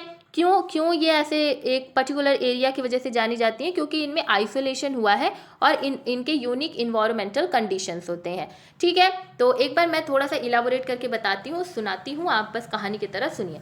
इंडेमिक स्पीसीज ऐसे ऑर्गेनिजम्स होते हैं जो नेचुरली, ठीक है, एक स्पेसिफिक जियोग्राफिक एरिया में पाए जाते हैं और उस एरिया के अलावा आपको वो वर्ल्ड में कहीं नहीं दिखाई देंगे। लाइक अगर मैं बोलूँ कि ये मेरा वर्ल्ड है और इस जगह पर मुझे कोई बहुत ही प्यारा सा स्पीसीज मिल रहा है तो वो इसी जगह पे मिलेगा, वो रेस्ट ऑफ द वर्ल्ड में आपको कहीं भी नहीं मिलेगा, वो केवल इसी एरिया में मिलेगा। अगर आपको उसको देखना है तो आप इस एरिया में आइए, ठीक है। तो इसे हम इंडेमिक स्पीसीज कहते हैं। ये जो स्पीसीज होती हैं ये अपने आप को इवॉल्व कर चुकी हैं अपने इन्वायरमेंटल कंडीशंस की वजह से। अगर उन्हें उस तरीके का इन्वायरमेंटल कंडीशन नहीं मिला तो वो मर जाएंगी। तो लॉन्ग टर्म आइसोलेशन की वजह से वो क्या होता है ना, अलग हो जाने की वजह से वो पर्टिकुलर एक हैबिट में अपने यूनिक इन्वायरमेंटल कंडीशन के साथ उन्होंने एडेप्टेशन कर लिया है। जो इंडेमिक स्पीसीज है वो वेरियस टेक्सोनॉमिक लेवल्स पे आपको देखने को मिलता है, जैसे plant, animal, fungi, microorganism, ठीक है। अभी आपको समझ में आया ये चीज़। Can you tell me the example of endemic species. चलिए हम एग्जाम्पल बोलते हैं, आपको लिखना हो अपने नोट कर लीजिएगा। गैलापैगोस जो जियान टॉर्टाइज होते हैं, ठीक है, गैलापैगोस जियान टॉर्टाइज लिख दें क्या आपके लिए, क्योंकि ये हो सकता है पूछ दिया जाए आपसे, वैसे तो आई डोंट नो बट पूछ सकते हैं, ठीक है। गैलापैगोस, ठीक है, जियांट टॉर्टाइज, ठीक है। ये जो है ये एक्सक्लूसिवली आपको गैलापैगोस आइलैंड पे ही मिलेंगे, पैसिफिक ओशन के साइड पे, ठीक है। तो अब आपको अगर इन्हें देखना है तो वहीं जाना पड़ेगा, ठीक है, आपको पैसिफिक ओशन की तरफ जाना पड़ेगा गैलापैगोस आइलैंड पे, नहीं तो फिर आपको इधर कहीं नहीं दिखने वाला है। फिर सेकेंड आप मेडागास्कर लीमर, ठीक है, मेडागास्कर लीमर, ठीक है। ये जो है ये आपको मेडागास्कर में ही देखने को मिलेगा और nowhere else in the world, कहीं भी नहीं देखने को मिलेगा, ठीक है। और इसके अलावा एक मैंने पढ़ा था काकापो, ठीक है, काकापो भी है जो, ये भी आपका इंडेमिक स्पीसीज़ है। तो ये न्यूजीलैंड के साइड में आपको मिलता है, मतलब दिखाई देता है। और ये लार्ज फ्लाइटलेस पैरेट होती हैं, ठीक है, वर्ल्ड में ये रेयरेस्ट बर्ड होती हैं, जो कि आपको न्यूजीलैंड साइड में दिखाई देगा, तो वहीं पे देखने को मिलेगा, उससे उसके अलावा आप कहीं नहीं देखोगे। एंड उसके अलावा एक जियांट पांडा भी है, ठीक है। तो जियांट पांडा जो है ये आपको mountain forest of central China, ठीक है, वहाँ पे आपको देखने को मिलेगा। ये आइकॉनिक एग्जाम्पल है हमारे इंडेमिक स्पीसीज़ का। इसकी यूनिक डाइट होती है बैम्बू खाने की, और इसके हैबिटेट रिक्वायरमेंट भी जो है ना वो हाईली वल्नरेबल होते हैं उस हैबिटेट में रहने के लिए। तो वो हर जगह नहीं रह पाएंगे एक्चुअली, वो एक पर्टिकुलर जगह पे ही रह पाएंगे। तो कहाँ रहते हैं, सेंट्रल चाइना जो है वहाँ पे जो माउंटेन फॉरेस्ट है वहाँ रहते हैं, ठीक है। उसके बाद हवाईयन हनी क्रीपर भी है, वो भी एक है, ठीक है। तो हवाईयन हनी क्रीपर जो है ये हवाईयन जो आइलैंड है वहाँ पर पाए जाते हैं, और ये रिमार्केबल रेडिएशन आपको देखने को मिलता है हनी क्रीपर में, ठीक है, विथ स्पीसीज लाइक आपके बहुत सारी स्पीसीज़ हैं, ठीक है, IEV है, हवाई है, तो ये और कहीं भी आपको नहीं मिलेंगे, ये केवल आपको हवाईयन आइलैंड पे ही मिलेंगे। तो ये आपके इंडेमिक स्पीसीज़ थे, ठीक है। फिर इंडेंजर्ड स्पीसीज़ की अगर हम बात करें तो इंडेंजर्ड स्पीसीज़ में आप कुछ ऐसी स्पीसीज़ को देखते हो जो हायर रिस्क पे होते हैं कि भाई मुझे बचा लो वरना मैं तो ख़त्म, मेरी तो अब तुम्हें कहीं भी कोई भी स्पीसीज़ देखने को नहीं मिलेगी, बचा लो अगर बचा सकते हो तो मैंने इसको पता कैसे याद किया था, क्योंकि देखो कई बार बच्चे कंफ्यूज हो जाते हैं कि इंडेंजर्ड इंडेमिक क्या होता है ना। तो मैंने इसको याद किया था इंडेंजर्ड, ठीक है, इंडेंजर्ड लिखा है ना, तो मैंने इसे कुछ इस तरीके से याद किया था कि आई एम इन डेंजर, मैं खतरे में हूँ मुझे बचा लो। तो इस वाले इंडेंजर्ड स्पीसीज़ में ऐसी ही स्पीसीज़ होंगी जो कि खतरे में होंगी, अगर हमने उन्हें नहीं बचाया तो वो विलुप्त हो जाएंगी, और उस स्पीसीज़ से एक भी इंडिविजुअल आपको देखने को नहीं मिलेगा। द एग्जाम्पल जो सबसे ज़्यादा पॉपुलर एग्जाम्पल है वो एशियाटिक लॉयन है, ठीक है। ये एशियाटिक लॉयन भी हो गया, बंगाल टाइगर्स हो गया, इंडियन एलिफेंट सोचो, जो कि हम लोग लाइक यार मैं सोच नहीं सकती हूँ कि इंडियन एलिफेंट्स भी इस इंडेंजर्ड स्पीसीज़ में आ गई हैं। सोचो ये मतलब एलिफेंट एक होता था ना, मेरे लिए नॉर्मल नाम होता था, जैसे डॉग हो गया, कैट हो गया, वैसे मैं एलिफेंट बोलती थी। लेकिन अब धीरे धीरे इतना मतलब ओवर हो रहा है habitat loss, overexploitation, pollution, इन सब की वजह से अब मुझे ऐसा लग रहा है कि आगे जाते जाते मैं ये बोलूँगी कि हाँ पहले एलिफेंट होता था अब नहीं है। तो सोच रहे हो ह्यूमन एक्टिविटीज़ का क्या प्रभाव पड़ रहा है। तो इंडियन एलिफेंट्स हो गए, बंगाल टाइगर हो गया, एशियाटिक लॉयन हो गया, ये सारे क्या है हमारे इंडेंजर्ड स्पीसीज़ हैं। उसके अलावा अगर आप जानना चाहो तो अमूर लियोपॉड, ठीक है, अमूर लियोपॉड है, ये भी हमारे जो है वो इंडेंजर्ड स्पीसीज़ हैं। उसके अलावा ऑरेन गुटन आपने सुना होगा, ऑरेन गुटन, ठीक है, ये बहुत इंपॉर्टेंट है। तो ऑरेन गुटन जो है ये भी बहुत ज़्यादा इम्पॉर्टेंट है, ठीक है। इसको हम लोग पता है, इसको जोलॉजिकल नेम इसका है पोंगो अबेली, ठीक है, बहुत फनी नेम है ऑरेन गुटन का, पोंगो अबेली। तो बेचारा ये भी सोचो, ये भी एक होता है ना इंडेंजर्ड स्पीसीज़ में आ गया है, ठीक है, बिकॉज ऑफ द पोचिंग। सबसे ज़्यादा तो इंडेंजर्ड जो हमारे वाइल्ड जो एनिमल्स हैं ना, वो सबसे ज़्यादा पोचिंग की वजह से, जो इलीगल हंटिंग वगैरह है, इन सब की वजह से वो ज़्यादा बेचारे हो रहे हैं। उसके बाद जावन राइनो हो गया, फिर हॉकबिल्स टर्टल हो गया, ये सब भी हमारे क्या है इंडेंजर्ड स्पीसीज़ हैं। तो आई होप कि आपको ये चीज़ें समझ में आई। उसके बाद हम कंजर्वेशन एफर्ट, क्या ही हम लोग कंजर्वेशन, मैं तो सुनती हूँ ना तो मुझे गुस्सा आता है, क्या कंजर्वेशन कर रहे हैं जब सब कुछ लॉस ही हो रहा है। तो अच्छे से कंजर्वेशन करना। और पता है हमने आपको पढ़ाया था कि हमारा इकोसिस्टम में सबसे बड़ा थ्रेट पता है क्या, कि मैं इकोसिस्टम को क्यों बचाऊं, दूसरा कोई बचा लेगा। और या फिर ये आस लगा के बैठना कि अरे यार दूसरा कोई बचा लेगा, मैं खुद कुछ नहीं कर रही हूँ लेकिन मैं दूसरे को बोल रही हूँ दूसरा कोई बचा लेगा। सबसे बड़ा थ्रेट ये है। तो फर्स्ट आपको ये डिसाइड करना पड़ेगा कि आप अपने इकोसिस्टम के लिए क्या कर रहे हो, ठीक है। तो इसीलिए अपने इकोसिस्टम के लिए please I am begging you all, I am requesting you all कि कुछ नहीं तो एक प्लांट ही लगा के कंट्रीब्यूट कर दिया करो। कुछ मत करो, कुछ भी मत करो, एक 25 रुपये का पौधा लेके आओ, लगा दो, हो सकता है वो बहुत बड़ा बन जाए, है ना। तो थोड़ा तो कंट्रीब्यूट करोगे। तो कुछ नहीं तो केवल प्लांट लगा दो, ओके। तो कंजर्वेशन एफर्ट में अगर हम बात करें तो कंजर्वेशन मेजर्स जैसे कि प्रोटेक्टेड एरिया बना देना, हैबिटेट को रिस्टोर करना, कैपिटिव ब्रीडिंग करना और कम्युनिटी बेस्ड कंजर्वेशन जो है, ये सारे आपके मेथड्स हैं। हमने ऑलरेडी बहुत सारे कंजर्वेशन मेथड्स पिछले कई वीडियोस में पढ़ाए हुए हैं, तो वो आप लोग देख लीजिएगा। उसके बाद इकोलॉजिकल नीश क्या होता है, नाम से ही समझ में आ रहा है। नीश मतलब क्या कि एक जगह। बहुत बच्चे कंफ्यूज होते हैं नीश एंड हैबिटेट में। What is habitat? हैबिटेट मतलब कि एक जगह जहां आप रह रहे हो। नीश मतलब कि उस जगह पे रह रहे हो तो आपका क्या रोल है वो बता दो, क्या कर रहे हो उस जगह पे रह करके। ठीक है, मैं आई आपके घर में, आई घुसी, मैंने पूछा अच्छा यहाँ रहते हो तुम, ये है तुम्हारा घर? तुम बोले हाँ हाँ दीदी ये है मेरा। अब मैं पूछूं क्या काम करते हो अपने घर में, कोई काम करते हो? तो फिर बोल, अब आप सोचने लगे क्या काम करता हूँ मैं तो कुछ नहीं करता हूँ, मैं तो केवल साइंस वाली दीदी से पढ़ता हूँ।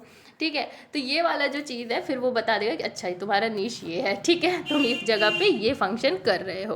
ओके, चलो, तो डेफिनेशन क्या है कि रोल जो होता है और जो पोजीशन होती है एक स्पीसीज की अपने इकोसिस्टम में, वही आपका नीश कहलाता है। कैरेक्टरिस्टिक क्या है, जो इकोलॉजिकल नीश है वो इंक्लूड करता है स्पीसीज के हैबिटेट रिक्वायरमेंट, उसके बाद रिसोर्स कितना है जिसे वो कंज्यूम कर सकता है, यूज़ कर सकता है, उसका बिहेवियर कैसा है और उसका रिलेशनशिप कैसा है अदर स्पीसीज से, ये हमारे इकोलॉजिकल नीश के कैरेक्टरिस्टिक है।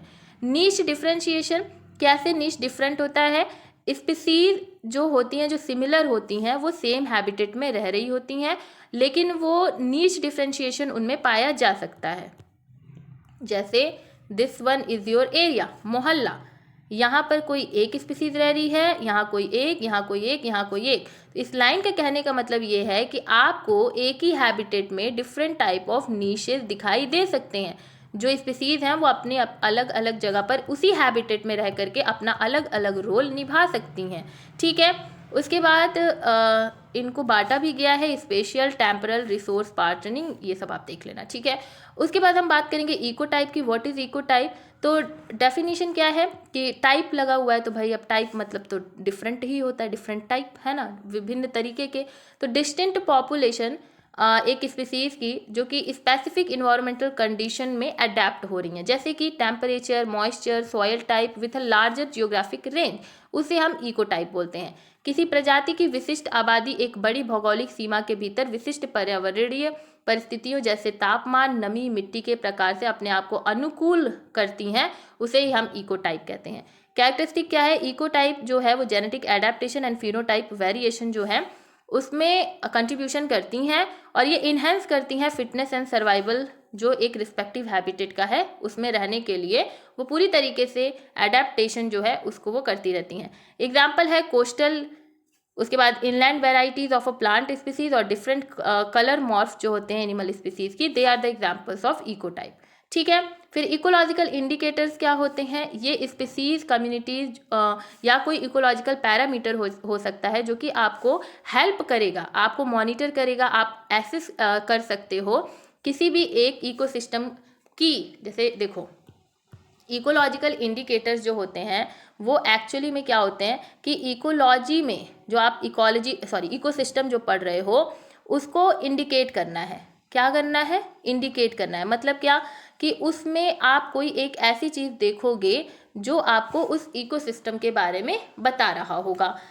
अगर मैं बात करूं तो आपने लाइकेन वगैरह के बारे में पढ़ा है, ठीक है, वो आपके ना इंडिकेटर्स होते हैं। जो लाइकेन होते हैं वो आपके पॉल्यूशन के इंडिकेटर्स होते हैं। तो अगर किसी जगह पर आपको लाइकेन दिखाई देगा, ठीक है, अगर किसी एरिया में आपको लाइकेन दिखाई देगा तो आप क्या बोलोगे कि यहाँ पर इस एरिया में ज़्यादा पॉपुलेशन है या फिर कम पॉपुलेशन कह रही हूँ मैं, पॉल्यूशन है? कैन यू टेल मी?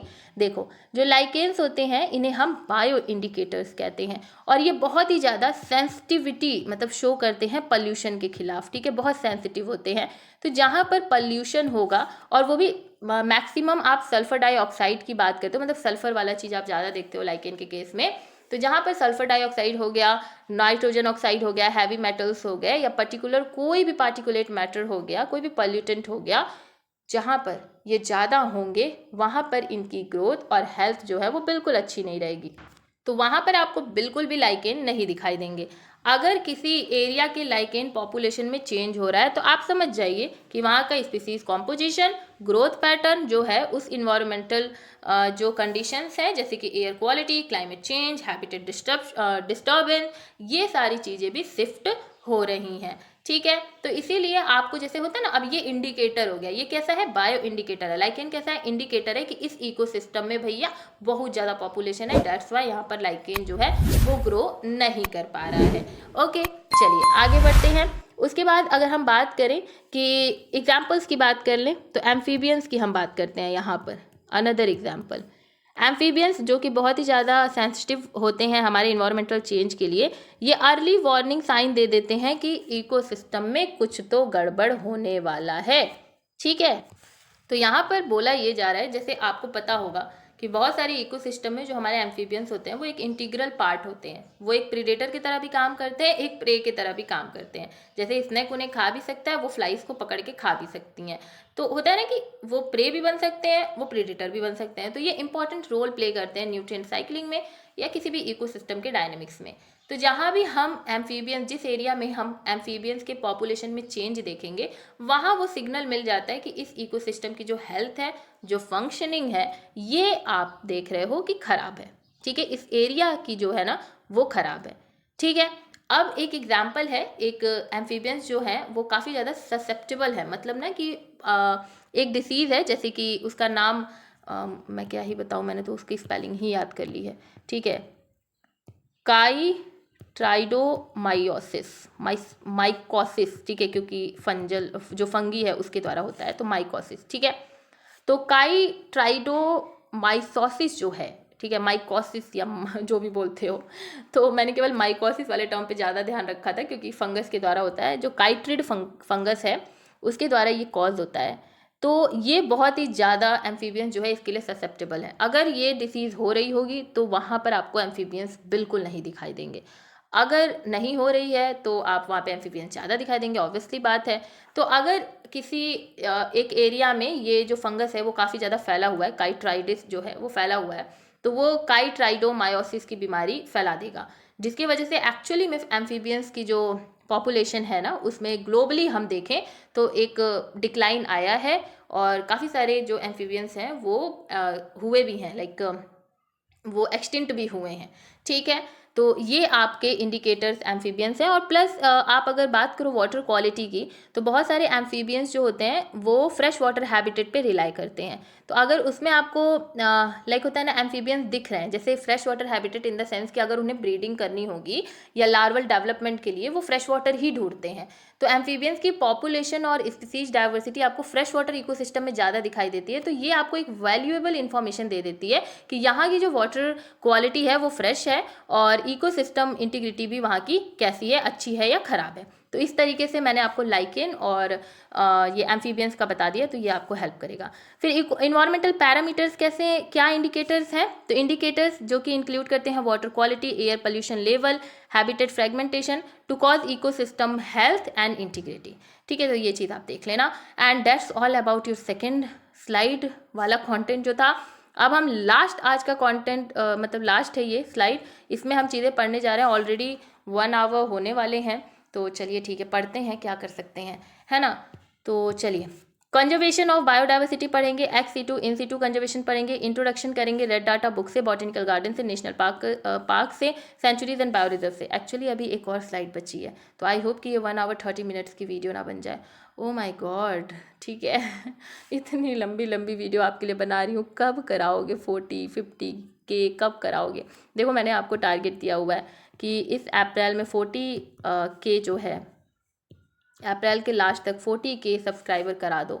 ठीक है, मैंने इस चीज़ को बोला है, आपसे रिक्वेस्ट की है कि भाई 40 के करा दो, मुझे थोड़ा सा मोटिवेशन दिला दो, है ना। मैं बहुत मेहनत करती हूँ, तो इसीलिए 40 के please I am requesting you कि 40 के सब्सक्राइबर इस अप्रैल तक आप लोग करा देना, और यही मेरी रिक्वेस्ट है और कुछ नहीं। चलिए, प्रोटेक्टेड एरिया, बायोडाइवर्सिटी कंजर्वेशन की बात करेंगे। अगेन बचाना कैसे है और कैसे कैसे बचा रहे हैं हम ये पढ़ेंगे।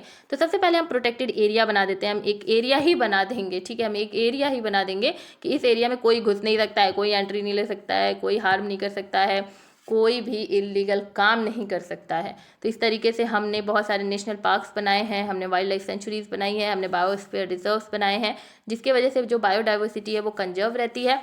और जो स्पीसीज़ हैं, जो इंडेंजर्ड स्पीसीज़ है, जो नॉर्मल स्पीसीज़ है, उनका हैबिटेट जो है, उनका अपना घर अपने पास ही रहता है।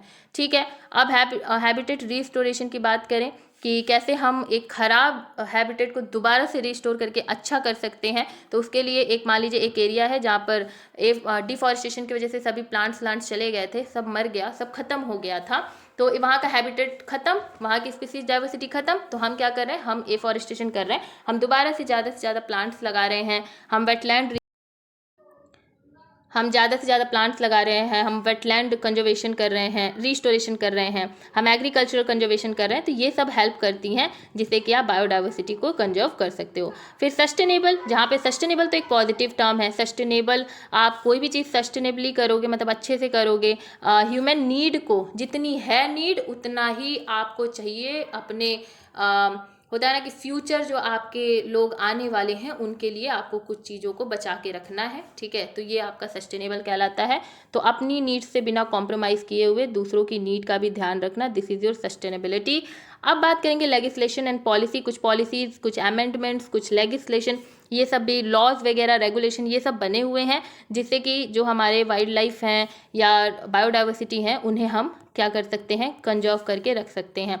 कम्युनिटी इन्वॉल्वमेंट, ऑब्वियसली एक इंडिविजुअल जो हम ह्यूमंस हैं, अगर वही नहीं इन्वॉल्व होंगे तो फिर कुछ नहीं होने वाला है।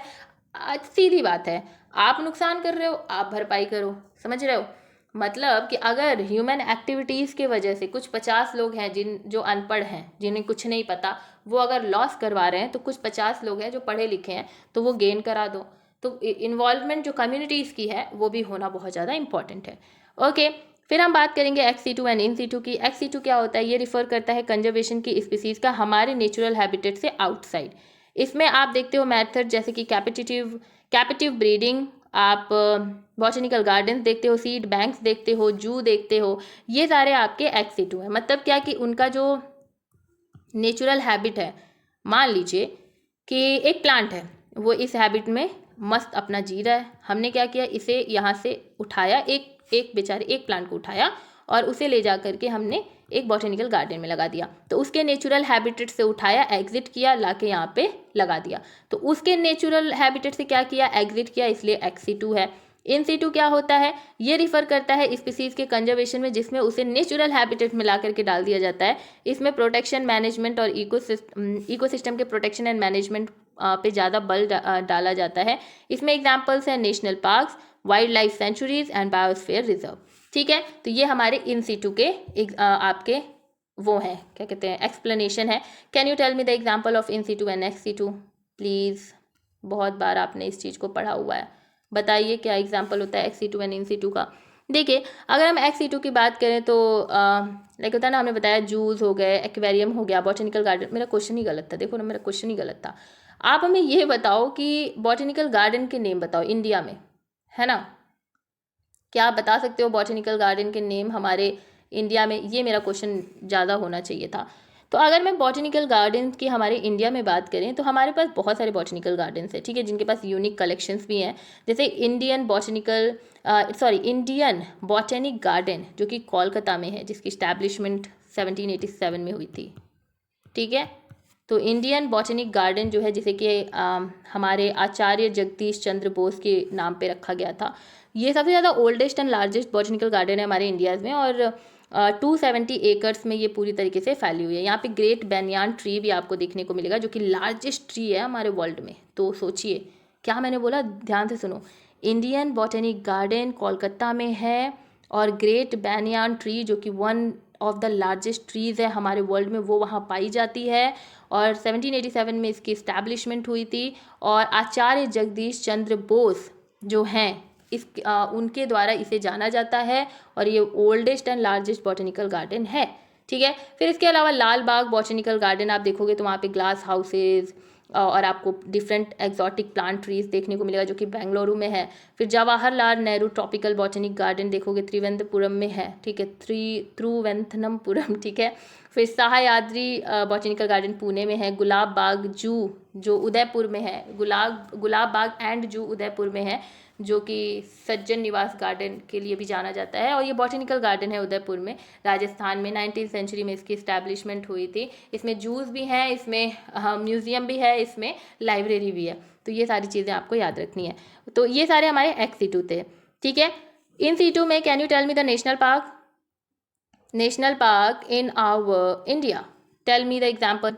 तो सबसे जो आपका इम्पॉर्टेंट है, जिम कॉर्बेट नेशनल पार्क है उत्तराखंड में, है ना। इसकी 1936 में इसकी इस्टेब्लिशमेंट हुई थी। कब हुई थी? 1936 में जिम कॉर्बेट नेशनल पार्क, जो कि उत्तराखंड में है। यहाँ पर क्या क्या इम्पोर्टेंट है, क्या बताइए? बंगाल टाइगर्स जो हैं, ठीक है, they are very much popular, ठीक है। उसके बाद बहुत सारे हैं, रणथंभौर भी है। उसके बाद काजीरंगा, हाँ बहुत इंपॉर्टेंट, काजीरंगा है यूनेस्को वर्ल्ड हेरिटेज साइट जो है जाना जाता है ना। यहाँ पर आपको इंडियन राइनोसॉर्स जो हैं, ठीक है, वो देखने को मिलेगी। सिग्निफिकेंट आपको population tiger, elephant, wild water buffaloes की मिलेगी। उसके बाद पेरियार नेशनल पार्क जो कि आपके केरला में है। फिर मध्य प्रदेश, अच्छा कैन यू टेल मी कि मध्य प्रदेश में कौन सा बॉटनिकल नेशनल पार्क है? मध्य प्रदेश में कौन सा नेशनल पार्क है? आपको इसका आंसर करना है, ठीक है। मैं उसका वो भी बता दे रही हूँ कि क्यों इंपॉर्टेंट है। रॉयल बंगाल टाइगर जो है वहाँ पर वो आपको देखने को मिलते हैं। और आपको अगर देखना है, ठीक है, अगर आपको देखना है लियोपॉर्ड, अगर आपको स्पॉट करना है लियोपॉर्ड को हमारे इंडिया में, तो ये बेस्ट प्लेस माना जाता है। आप जाइए और मस्त घूम के आइए। एक और मैं आपको बात बताती हूँ, जो ex-situ है ना और इन situ है, इसको आप कुछ इस तरीके से याद कर सकते हो। ex-situ में ना हमारे एनिमल्स जो होते हैं वो जेल में बंद होते हैं, है ना, और आप उन्हें घूम घूम के देखते हो। और इन situ में आप जेल में बंद हो जाते हो और फिर आप ऐसे जाते हो और एनिमल्स आपको देखते हैं। ये आपको याद रखना है। रेड डाटा बुक की बात करते हैं। रेड इज़ अ सिग्नल, किस चीज़ का सिग्नल है? Can you tell me? Red जो है वो डेंजर का सिग्नल है ना।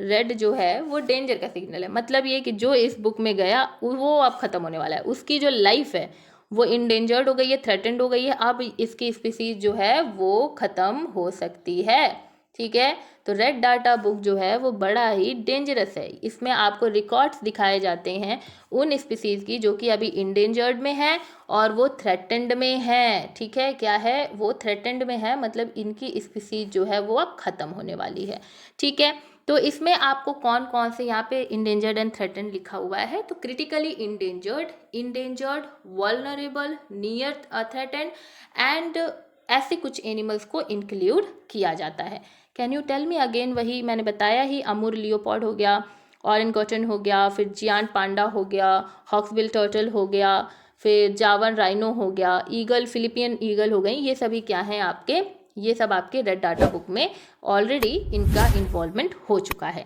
बॉटनिकल गार्डन क्या होता है? ये ऐसे इंस्टीट्यूशंस होते हैं जो कि कल्टीवेट करते हैं वाइड वैरायटी ऑफ प्लांट। देखो, कल्टीवेट करने का मतलब ये नहीं कि ये क्रॉपिंग कर रहे हैं और आपके घर पे धान गेहूँ पहुँचाएंगे, नहीं।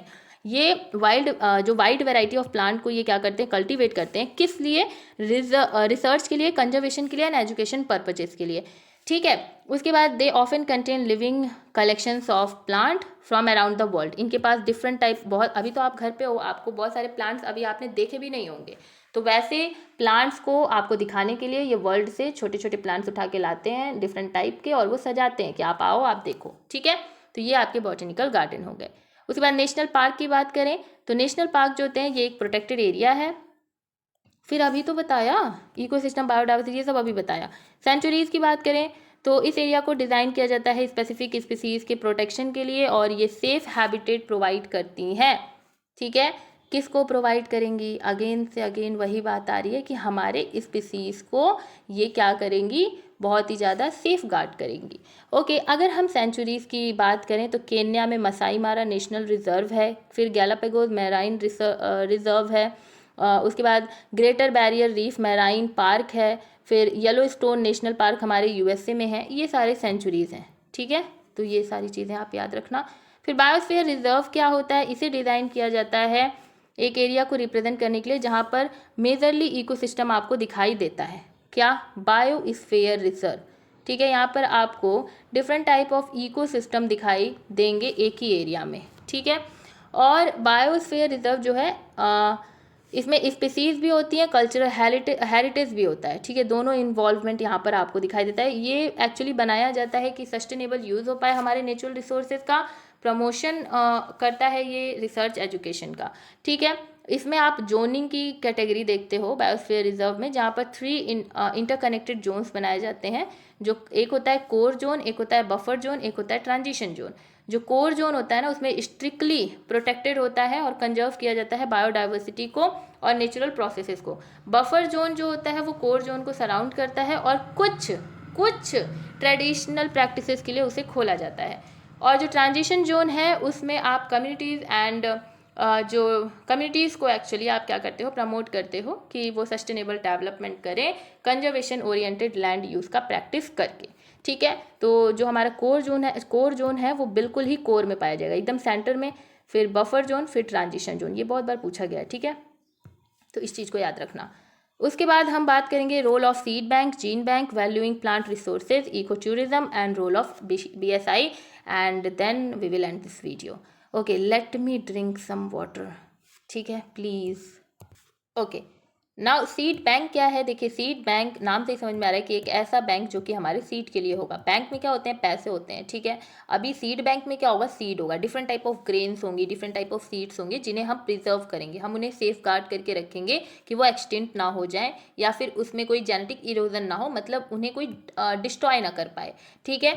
तो उस चीज़ के लिए जब हम एक सीड को क्या कहते हैं, स्टोर करके रखते हैं, ठीक है, कि प्लांट की डाइवर्सिटी बरकरार रहे, और स्टोर कर रहे हैं मतलब उसे सेफ गार्ड करके रख रहे हैं कि वो कहीं ना कहीं एक्सटिंक्ट ना हो जाए, उसमें जेनेटिक इरोजन ना आ जाए, तो उसे हम सीड बैंक कहते हैं। ये बहुत ही क्रूशियल रोल प्ले करता है प्लांट को प्रिजर्व करने में, क्योंकि अगर एक सीड रहेगा अपन लोग के पास तो हम लोग प्लांट ऑब्वियसली बहुत अच्छे से बना लेंगे, ठीक है। तो प्लांट बन ही जाएगा और फ्यूचर जनरेशन में हम बता पाएंगे कि भाई देखो ऐसा प्लांट था, ठीक है। तो ये सीड है, इस सीड को ले जाओ, इस प्लांट को लगाओ।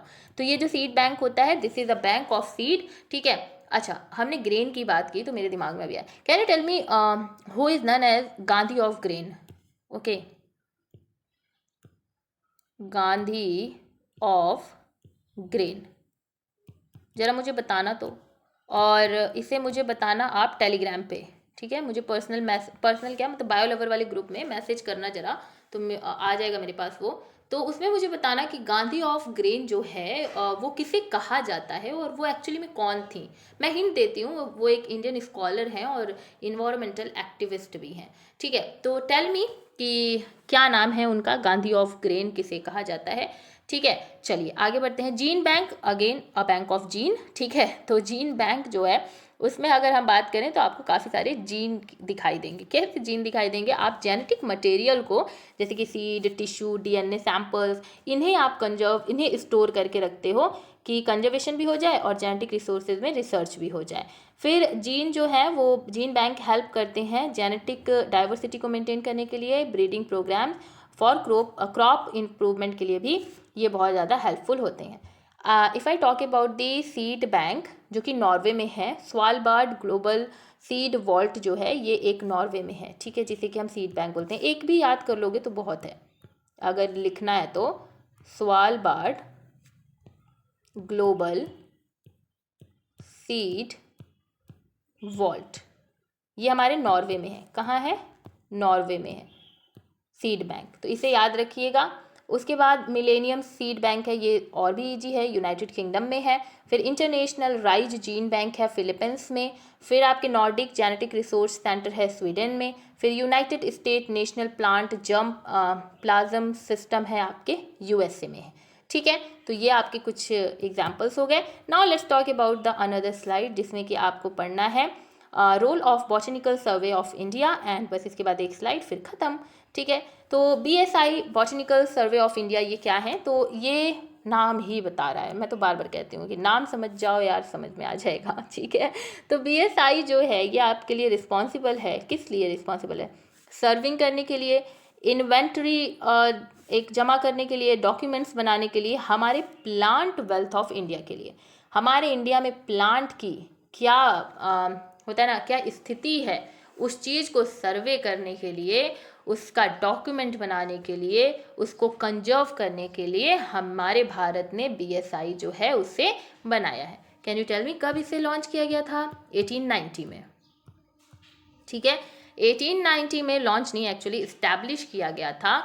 और बॉटनिकल सर्वे ऑफ इंडिया जो है वो बहुत सारे botanical exploration, taxonomic studies, biodiversity assessment, ये डिफरेंट रीजन ऑफ इंडिया में ये कैरी आउट करता है। और ये वास्ट हार्बेरियम कलेक्शन भी रखता है different type of plant specimens के, और लिटरेचर्स भी इंडियन फ्लोरा पे, साइंटिफिक लिटरेचर जो होती है इंडियन फ्लोरा पे, वो भी पब्लिश इसने किया हुआ है। और ये डिफरेंट टाइप के नेशनल एंड इंटरनेशनल ऑर्गेनाइजेशंस के साथ कोलैबोरेट भी करता है, क्रूशियल रोल प्ले करता है ऑब्वियसली इंडियन प्लांट डाइवर्सिटी में, जानने में, आइडेंटिफाई करने में, थ्रेटेंड या इंडेंजर्ड स्पीसीज़ हैं उनको बचाने में। तो ये सारी चीज़ें हमारे BSI का काम है, ठीक है। तो अब आगे बढ़ते हैं। फिर वैल्यूइंग प्लांट रिसोर्सेज, मतलब क्या कि प्लांट के जो रिसोर्सेज हैं बाबा उससे वैल्यू कर लो। जैसे आप चाहते हो कि आपकी लोग वैल्यू करें, आपकी रिस्पेक्ट जो सेल्फ रिस्पेक्ट है उसे ठोस ना पहुँचे, तो उसकी भी रिस्पेक्ट करो जो आपको सब कुछ दे रहा है। तो प्लांट रिसोर्सेज की आपको वैल्यू करनी है, मतलब ये कि आपको प्लांट जो इकोसिस्टम सर्विसेज के द्वारा, मतलब एक इकोसिस्टम है वो आपको सर्विस के तौर पे प्लांट दे रहा है। इकोसिस्टम हमारी माँ है, वो हमें बोली है कि बच्चा लो ये प्लांट ले लो और इससे अपना लाइक होता है ना, आपकी मम्मी आपको पैसा देती है कि जाओ बच्चा कुछ खा के आओ, है ना। तो वैसे ही जो आपके इकोसिस्टम है वो आपको एज अ प्लांट दे रही हैं कि जाओ बच्चा इसके साथ अपनी लाइफ आगे अच्छे से बढ़ाओ। तो अभी कुछ बच्चे होंगे जो उन पैसों का बहुत ही गलत उपयोग कर देंगे और वो पैसे भी खर्च हो गए और आपका कोई काम भी नहीं बना। कुछ बच्चे होंगे जो माँ के द्वारा पैसा दिया जो है उसे बहुत अच्छी जगह पे लगा देंगे और वो बेनिफिशियल हो जाएगा। तो वैसे ही आपको प्लांट जो है उसकी वैल्यू करनी है, उसके बेनिफिशियल चीज़ों पे ध्यान देना है। और बेनिफिशियल चीज़ों पे ध्यान देने के टाइम आपको सिर्फ ये नहीं सोचना है कि मैं पेड़ को काट के फर्नीचर बनवा देता हूँ फिर बेचता हूँ बहुत सारे पैसे आएंगे। नहीं, आप ये भी तो सोचो कि अगर आप 10 पौधे लगाओगे तो उससे आपको कितने सारे ऑक्सीजन मिलेंगे और फिर साइकिल कितनी अच्छी चलेगी, ठीक है। तो ये सारी बात हो गई। उसके अलावा आप food security, medicine, cultural heritage, इन सब का आप वैल्यू जो है उसको पहचानना, यही आपके प्लांट रिसोर्सेज की वैल्यू करना होता है।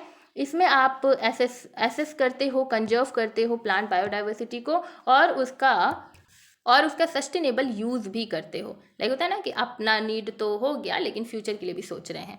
फिर इको टूरिज्म क्या होता है, ये भी एक टर्म है। इसमें सस्टेनेबल टूरिज्म होता है जिसमें conservation of natural environment and benefit, जो लोकल कम्युनिटीज़ हैं उन्हें बेनिफिट भी मिलेगा और कंजर्वेशन भी हो जाएगा नेचुरल रिसोर्सेज का। इसका टूरिज्म मतलब समझ ही रहे हो कि घूमना फिरना, तो इसमें इन्वॉल्व होता है नेचुरल एरियाज़ को घूमना फिरना। इसमें अप्रिशिएट किया जाता है, लर्न किया जाता है लोकल फ्लोरा एंड फौना के बारे में, जिससे कि निगेटिव इम्पैक्ट हमारे प्लांट पे कम पड़े और जो प्लांट हैं, जो एनिमल्स हैं, उन्हें हम बहुत ही अच्छे तरीके से रख पाएँ। तो that's all about the today's video, that's all about your unit 4। बहुत ही लंबा यूनिट था, बायोडाइवर्सिटी एंड इट्स कंजर्वेशन, बहुत सारे टॉपिक्स दिए हुए थे एक्चुअली। इसके बाद आपकी आई थिंक फाइटोजियोग्राफी है क्या, आई थिंक फाइटोजियोग्राफी है, तो हम उसे भी पढ़ेंगे। लेकिन कल अभी हम जुअलॉजी का एक 1 शॉट अपलोड करेंगे, फिर हम परसों आपको फाइटोजियोग्राफी पढ़ाएंगे, ठीक है। तो that's all about the today's video and I hope कि दिस वीडियो आपको सॉरी आधी इंग्लिश आधी हिंदी हो जाती है, तो that's all about the today's video. I hope कि ये वीडियो आपको बहुत ही ज़्यादा हेल्पफुल लगी होगी और ये आपकी काफ़ी ज़्यादा हेल्प करेगी। तो मिलते हैं नेक्स्ट वीडियो में। आपको भूलना नहीं है, आपको इस अप्रैल के लास्ट तक 40 के सब्सक्राइबर हमारे चैनल पर करा देना है। और हंसते रहिए, मुस्कुराते रहिए, चैनल को सब्सक्राइब करते रहिए, शेयर करते रहिए। Bye bye, take care, be happy, खुश रहिए, बाय बाय।